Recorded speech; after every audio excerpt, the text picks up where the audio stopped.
سورہ بینہ، سورہ بینہ کا تعارف، مقام نزول۔ جمہور مفسرین کے نزدیک یہ سورت مدنیہ ہے، اور حضرت عبداللہ ابن عباس رضی اللہ تعالیٰ عنہما کی ایک روایت یہ ہے کہ یہ سورت مکیہ ہے۔ آیات، کلمات اور حروف کی تعداد: اس سورت میں ایک رکوع، 8 آیتیں، 94 کلمے اور 399 حروف ہیں۔ بینہ نام رکھنے کی وجہ: بینہ کا معنی ہے روشن اور بہت واضح دلیل۔ اس سورت کی پہلی آیت کے آخر میں یہ لفظ موجود ہے، اس مناسبت سے اسے سورہ بینہ کہتے ہیں۔ سورہ بینہ سے متعلق حدیث: حضرت انس بن مالک رضی اللہ تعالی عنہ فرماتے ہیں، بخاری شریف کی حدیث ہے، حضور پرنور صلی اللہ تعالی علیہ وآلہ وسلم نے حضرت ابی بن کعب رضی اللہ تعالی عنہ سے فرمایا، اللہ تعالی نے مجھے حکم دیا ہے کہ میں تمہارے سامنے سورت لم یکن الذین کفروا پڑھوں۔ حضرت ابی بن کعب رضی اللہ تعالیٰ عنہ نے عرض کی، اللہ تعالیٰ نے میرا نام لیا ہے؟ حضور اقدس صلی اللہ تعالیٰ علیہ وسلم نے ارشاد فرمایا، ہاں۔ یہ سن کر حضرت ابی بن کعب رضی اللہ تعالیٰ عنہ کی آنکھوں میں آنسو جاری ہو گئے۔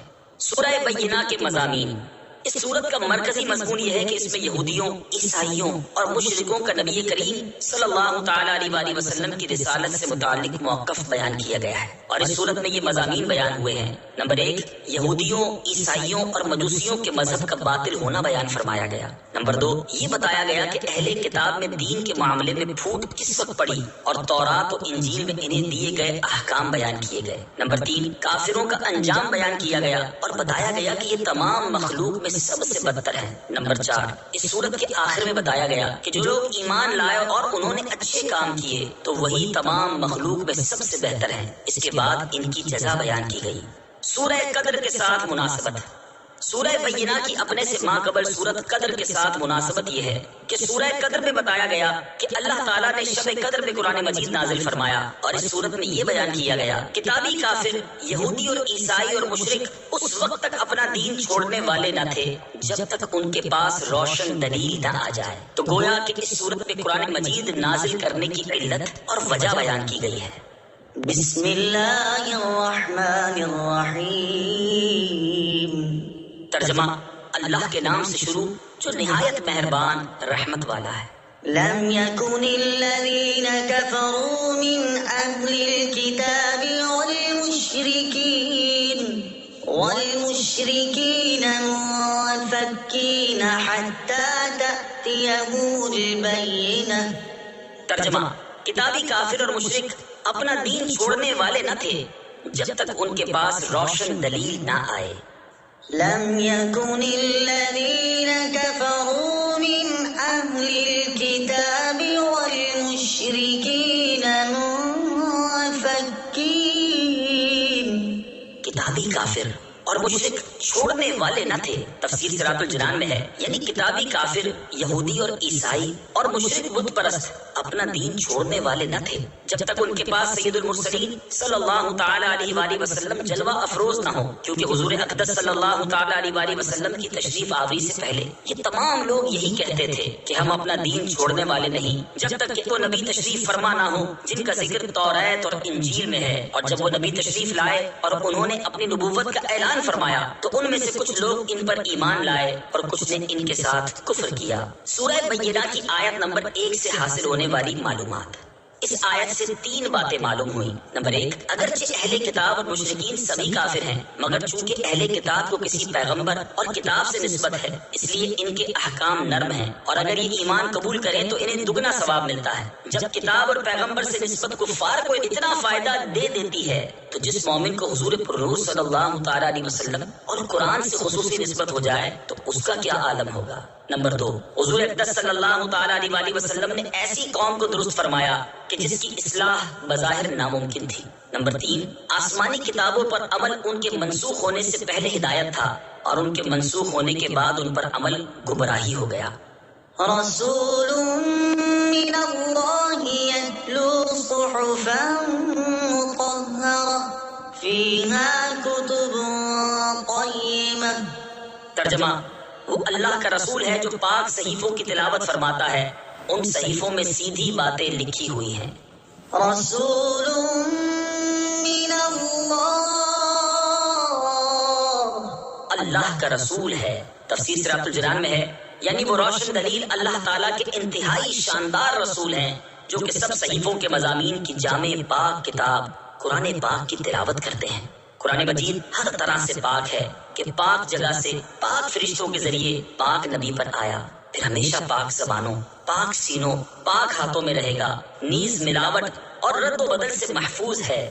نیز یہ بھی یاد رہے کہ حضور پرنور صلی اللہ تعالی علیہ وآلہ وسلم کی تلاوت معجزہ ہے، کیونکہ آپ صلی اللہ تعالی علیہ وآلہ وسلم نے مخلوق میں سے کسی سے سیکھے بغیر قرآن پڑھا اور پڑھایا، سمجھا اور سمجھایا، جبکہ ہماری تلاوت معجزہ نہیں، کیونکہ ہم حافظ، قاری اور عالم وغیرہ سے قرآن پاک کی تلاوت، قراءت، اس کے احکام اور اسرار سیکھتے ہیں۔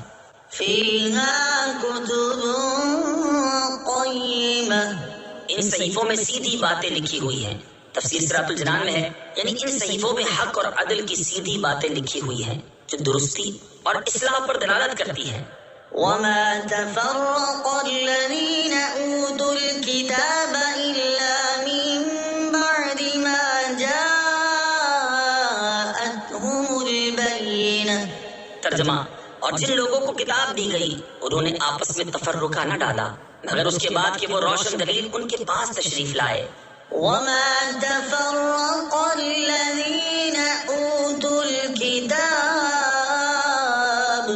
اور پھوٹ نہ پڑی کتاب والوں میں۔ تفسیر صراط الجنان میں ہے، اس آیت سے مراد یہ ہے کہ پہلے سے تو سب اس بات پر متفق تھے کہ جب وہ نبی تشریف لائیں گے جن کی بشارت دی گئی ہے تو ہم ان پر ایمان لائیں گے، لیکن جب وہ نبی مکرم صلی اللہ تعالی علیہ وآلہ وسلم جلوہ افروز ہوئے تو ان میں پھوٹ پڑ گئی، اور ان میں سے بعض آپ صلی اللہ تعالی علیہ وآلہ وسلم پر ایمان لائے اور بعض نے حسد اور عناد کی وجہ سے کفر اختیار کیا۔ وما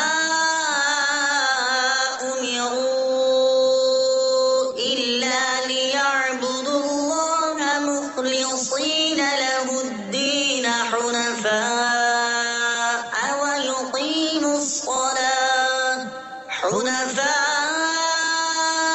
ويقيموا الصلاة ويؤتوا الزكاة وذلك دين القيمة۔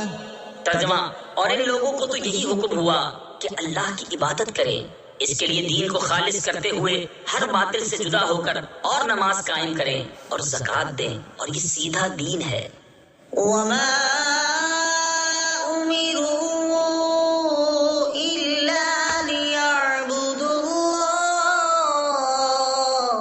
اور ان لوگوں کو تو یہی حکم ہوا کہ اللہ کی عبادت کریں۔ تفسیر صراط الجنان میں ہے، یہاں سے یہ بیان کیا جا رہا ہے کہ یہودیوں اور عیسائیوں کو تورات و انجیل میں کیا حکم دیا گیا تھا۔ چنانچہ ارشاد فرمایا کہ ان لوگوں کو تورات اور انجیل میں تو یہی حکم ہوا کہ تمام دینوں کو چھوڑ کر خالص اسلام کے پیروکار ہو کر اخلاص کے ساتھ اور شرک و نفاق سے دور رہ کر صرف اللہ تعالیٰ کی عبادت کریں اور فرض نماز کو اس کے اوقات میں قائم کریں، اور ان کے مالوں میں جو زکوٰۃ فرض ہو اسے دیں، یہ سیدھا دین ہے۔ آیت وما امروا الا ليعبدوا سے حاصل ہونے والی معلومات۔ اس آیت سے 3 باتیں معلوم ہوئیں۔ نمبر 1، کفار اس بات کے پابند ہیں کہ وہ اسلام قبول کر کے اللہ تعالیٰ کی عبادت کریں۔ نمبر 2، دین میں عقائد اور اعمال دونوں ہی ضروری ہیں۔ نمبر 3، وہی عمل مقبول ہے جس پہ خالص اللہ تعالیٰ کی رضا حاصل کرنے کی نیت کی گئی ہو۔ حضرت ابو ہریرہ رضی اللہ تعالیٰ عنہ سے روایت ہے، مسلم شریف کی حدیث ہے، سید المرسلین صلی اللہ تعالیٰ علیہ وآلہ وسلم نے ارشاد فرمایا، بے شک اللہ تعالیٰ تمہاری شکلوں اور تمہارے مالوں کی طرف نہیں دیکھتا بلکہ وہ تمہارے دلوں اور تمہارے اعمال کو دیکھا کرتا ہے۔ ان الذين كفروا من اهل الكتاب والمشركين في نار جهنم خالدين فيها اولئك هم شر البرية۔ ترجمہ، بے شک اہل کتاب میں جو کافر ہوئے وہ اور مشرک سب جہنم کی آگ میں ہیں، ہمیشہ اس میں رہیں گے، وہی تمام مخلوق میں سب سے بدتر ہیں۔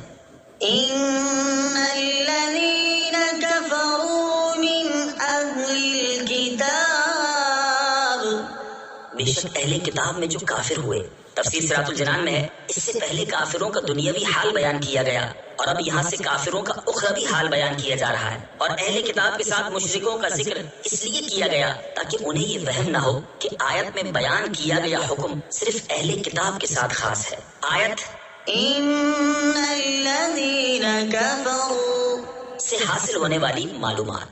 اس آیت سے 4 باتیں معلوم ہوئیں۔ نمبر 1، اہل کتاب میں سے وہ لوگ جو اللہ تعالیٰ کو مانتے اور اس کی عبادت تو کرتے تھے، لیکن انہوں نے اللہ تعالیٰ کے حبیب صلی اللہ تعالیٰ علیہ وآلہ وسلم کی نبوت کو نہ مانا اور ان کی عزت و توقیر نہ کی، تو اللہ تعالیٰ نے انہیں کافر قرار دیا، بلکہ یہاں تو مشرکین سے پہلے ان کے عذاب کا ذکر کیا۔ نمبر 2، کافر چاہے کتابی ہو یا مشرک جہنم میں ہمیشہ رہے گا، اگرچہ ان کے کفر کی وجہ سے ان کے عذاب کی نوعیت جدا ہو۔ نمبر 3، کفر جہنم میں داخل ہونے کا یقینی سبب ہے۔ نمبر 4، کافر اگرچہ کتنی ہی بڑی کوئی خدمت انجام دے رہا ہو وہ بدتر ہی ہے۔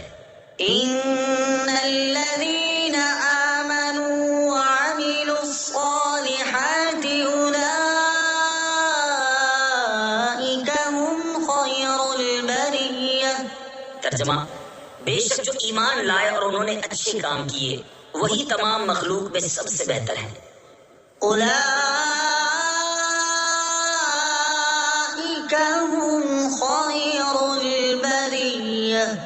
وہی تمام مخلوق میں سب سے بہتر ہے۔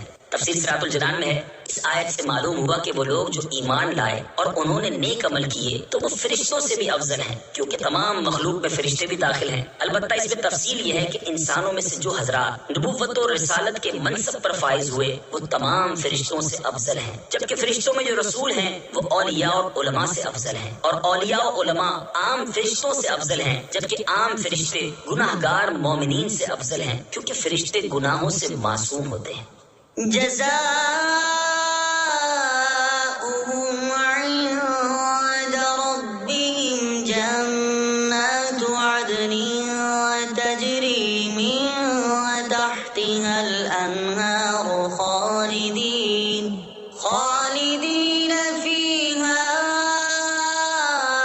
ابدا رضی اللہ عنہم ورضوا عنہ ذالک لمن خشی ربہ۔ ترجمہ، ان کا صلہ ان کے رب کے پاس بسنے کے باغات ہیں جن کے نیچے نہریں بہتی ہیں، ان میں ہمیشہ ہمیشہ رہیں گے۔